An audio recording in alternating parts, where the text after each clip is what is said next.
Hey there guys, and welcome to this video. My name's Angus from Boss Fitness, and in this video I'm going to be sharing with you 5 key steps with how to become the master of moderation. So the problem that you're going through at the moment is that you're facing just dieting dilemma. There's so many different diets out there, and there's so many different ways of just how to go about trying to lose weight. You're probably struggling between, oh, should I go paleo? Should I go Atkins maybe? Should I go vegetarian? Should I go vegan? All these different things are examples of various ways of trying to achieve one key goal. However, what's going on here and what I guess kind of grinds my gears is that each of these, they all have various restrictions or certain food types which you need to cut out. Paleo is obviously, cutting out grains, processed food, you can only eat whole foods and stuff like that. Vegan, obviously, entirely eating fruits and vegetables and stuff. And then we've got Atkins, which is super duper duper low carb or just cutting out carbs altogether. So this is what I like to call extremism, in the fact that you're cutting out a range of food groups in regards to the various sort of options you can choose from to try and actually lose weight. However, what I want to be focusing on today is 5 key steps of how you can actually just sort of put all these things to the side and have an entirely different focus as to how to actually go and lose fat in a way where you don't have to actually restrict yourself. Myself, for example, my history is heavily involved around eating clean, around eating fruits and vegetables, cutting out processed food, never eating McDonald's, shunning away sweet foods and stuff. And just like, I'm sure you can relate to that as well, in favor of just trying to actually lose weight. So I was going through what we call a binge and restrict cycle, where you try and go a good 5 or 6 days clean, and then you have one day where you can just pretty much go to town. So I was someone who was definitely following that. I would live for that one day, and I would plan out exactly how that would look in terms of what I was going to eat, and plan out every 2 hours or so what I was going to be eating.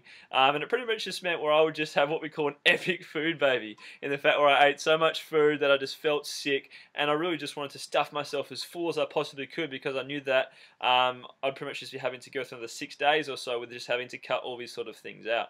So this is actually a massive, I guess, disservice in terms of what's happening within the body when you're living this way.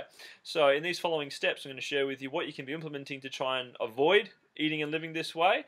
And this way of trying to achieve fat loss is a heck of a lot easier and more sustainable, because I'll tell you what, when applying these things in my own life, I haven't been since. I've been able to just stick to the plan really easy. I've been able to go on multiple holidays overseas and stuff. Like my recent trip, which was to Monte Carlo, where I ate pizza every single day, yet I still was able to come back looking exactly the same and felt on top of the world. So get excited for these, you're going to love them. So the first one I want to share with you is to not associate food with being good or bad. Okay, this can be a hard one. It was a hard one for me, I'll tell you that, because all food, I want this to sink in, all food has got a certain amount of nutritional content and a certain amount of energy that the body can use to be able to nourish it, to fuel the bodily functions on the inside, and to actually sort of keep everything nice and happy and healthy. So if your goal is related to fat loss, obviously you need a certain amount of energy to trigger that, regardless from the foods that you're actually choosing to eat. Okay, if your goals are to stay lean and to build muscle, well, then obviously you will require a certain amount of energy and nutrients and stuff, just like those who need fat loss.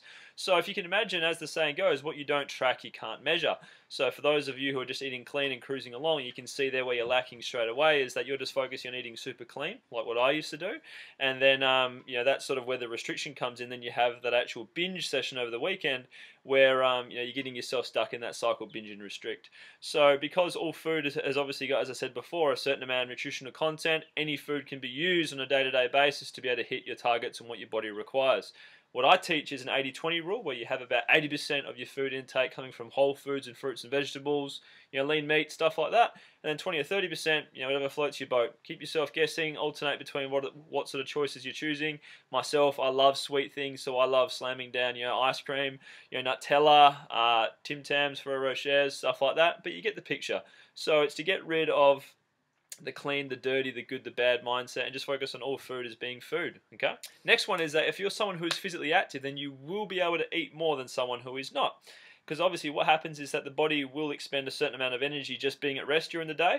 But obviously if you're adding an exercise, you're going to be expelling that extra bit more, meaning that the energy that you require to replenish yourself and to repair your actual muscles from so the workouts and stuff that you're doing, you're going to require more food. So the cool thing there is obviously it's going to keep your metabolism a bit higher compared to someone who maybe is a bit of a couch potato and isn't exercising that much at all. And this is going to really make a difference in terms of you Let's say, for example, you're exercising heaps, but you're eating below 1,200 calories, for example.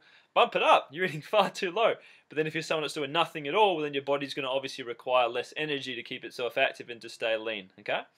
Number 3 is that you do not eat until you feel stuffed. This was a big one for me because, as I said before, when it came to those binge days, oh, by God, did I eat until I felt stuffed. So I want to encourage you, do not eat until this point, okay?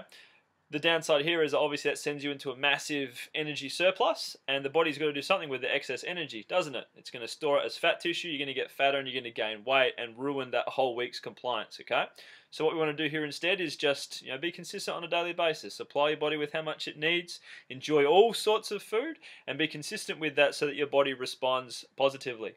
And what I like to sort of encourage as well is that there isn't sort of a rule around what sort of time you should be eating or how big your meals should be and how small they should be and stuff like that. Time it when you like, I guess. Fit it around your lifestyle. Enjoy food so much more, and therefore you're not going to actually feel very sort of stressed or overwhelmed.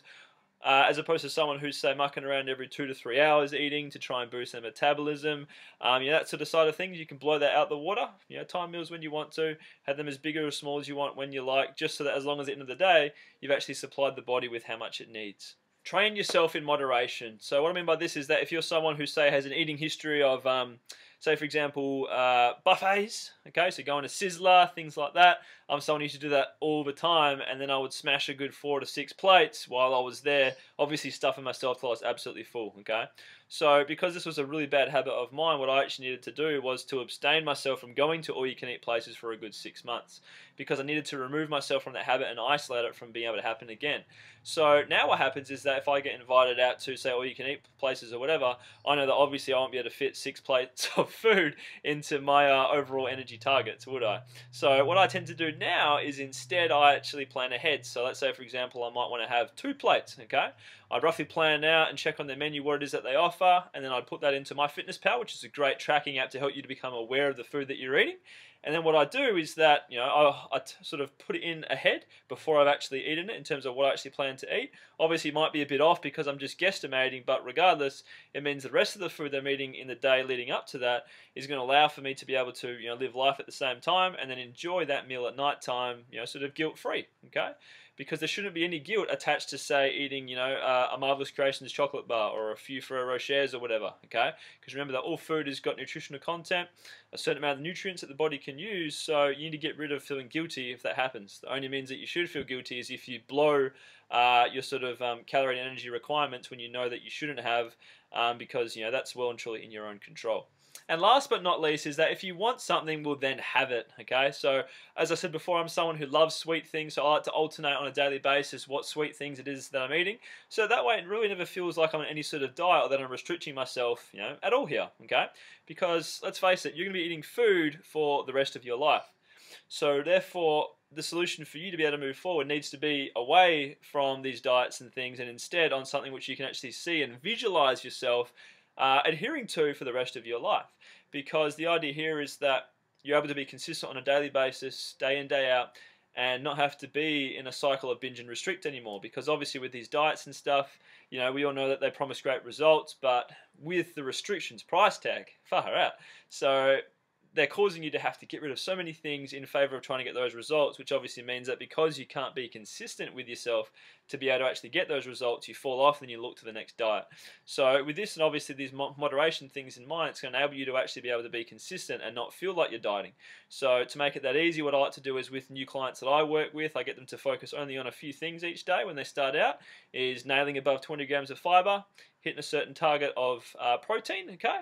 And then from that, it's just a certain calorie goal, and then, it's free play as to how the person goes about it. Because I find that most people, and I'm sure you can relate to this as well, you just know what's going in, you know how to eat healthy and stuff, but if I was to ask you how much does your body require to actually lose fat, you wouldn't know that. And then if I asked you how much energy is coming from the overall food intake that you're eating, you wouldn't know that either. So the idea here is that through what I'm sharing in terms of being the master of moderation, you're going to be able to, as I said before, if you want something, well then eat it, fit it in, and just enjoy it without that guilt. So I'm sure that you can see that moderation is all that it's cracked up to be. Obviously, with all the things we see going on out there, we're led to believe that extremism and just really, really hard sort of way to go about fat loss is the norm. Yeah, we all think that we need to be hungry all the time, that we need to cut out all these things, that we need to cut out X, Y, and Z, and maybe eat at certain times and whatever, and cut out carbs, whatever it may be. But hey, right at the center for effective fat loss results and being able to be consistent is moderation. This is what I call flexible nutrition, and it's what I teach to all of my clients. And if you're someone who has, I guess, caught heart towards how awesome this is and how great it could be for you, I'd love to have a nice chat. But first, what I wanted to do is direct your attention towards a free video series. This is actually called the Slim and Sexy Body video series, where you're going to learn some more about how to actually piece these things together. And then from there, you're going to be given an opportunity to have a free chat with myself so that I can actually personally help you piece these things into your life and really just get some kick-ass results. But I really hope that you've enjoyed this video. Any questions, get in touch. Love to have a chat. But otherwise, until next time, take care.